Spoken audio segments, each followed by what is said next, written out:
Après, je vais travailler. Vous aimez bien l'animation de rue comme ça? C'est bien. C'est la première fois. C'est la première fois? C'est toute la jeunesse. On a envie de chanter avec eux? Ah ouais, cette fois, ça va.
C'est assez étonnant parce qu'il y a certaines personnes qui semblent vous regarder comme des bêtes curieuses et puis d'autres qui sont très émues. Il y avait une dame qui pleurait. Vous avez le temps de les observer quand toi tu chantes. Toi, t'es un peu le feignant de la bande là. Hein. Moi, tu tournes ta manivelle. Toi, tu es un peu l'artiste. Tu chantes. Mais est-ce que tu vois le public de cette façon? On n'a pas tellement. On peut pas tellement tout voir. Enfin, ouais. Mais on voit souvent. Tu crois que tu as gagné quand quelqu'un pleure? Oh non.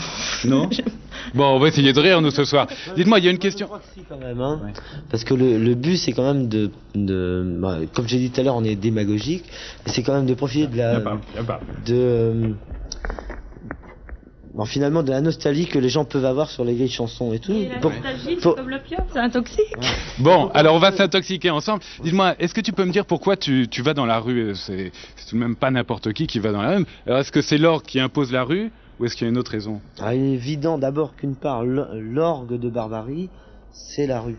Mais que nous, si on fait de la rue, c'est aussi par hasard. D'abord parce qu'on a trouvé un orgue de Barbarie. C'était pas un choix au départ. D'accord. C'est un sujet qu'on va développer puisque vous êtes tous de la rue. On va même le développer complètement parce que justement le point commun de tous ceux qui sont là, c'est qu'ils ont tous choisi la rue. Alors, je vous avoue que pour moi ça me semble un peu curieux. Vous êtes tous des professionnels, des artistes, vous êtes entraînés, vous avez travaillé et vous avez choisi de montrer votre art, d'exercer votre art dans la rue. Alors il faut quand même nous dire un peu pourquoi. Riquet, d'abord Riquet, il faut que tu te présentes, que tu dises ce que tu fais, qui tu es. Voilà, alors moi je suis magicien, ça fait à peu près une quinzaine d'années que je travaille sur les trottoirs à Paris. Je fais des animations. Bon, pourquoi la rue? Parce que c'était la destinée, je pense. Hein. Bon, je me suis aperçu dans la rue, c'était plus sympathique, quoi. Il y avait plus de contact avec les enfants, avec les personnes, parce que malheureusement, je vais pas le dire, mais enfin, malheureusement, les cabarets, ça coûte très très cher. Et bon, là, donne qui veut, donne qui peut, c'est ça que je dis dans le public. Alors, c'est pas vraiment un choix, c'est que tu as été obligé presque de te retourner vers ça. Non, pas spécialement, presque, mais enfin, donc on n'a pas le moyen au début, vous savez, faut faire des tentatives un peu partout, quoi. Puis pour mieux se faire connaître, c'est la rue. Mais enfin, la rue, vous savez, maintenant j'en ai pris l'habitude, même si on me demanderait vraiment dans le gros show business, qu'on appelle le gros show business, ça m'étonnerait que je ferais dirais vraiment dans le gros show business, quoi. Parce que vraiment, le trottoir, c'est pour moi quelque chose de magnifique, T'as quoi. pas envie, si tout d'un coup on te proposait d'être une vedette, Oh, si ça non, marchait non. formidablement, ça t'intéresserait pas? Oh non, non, non, je crois pas.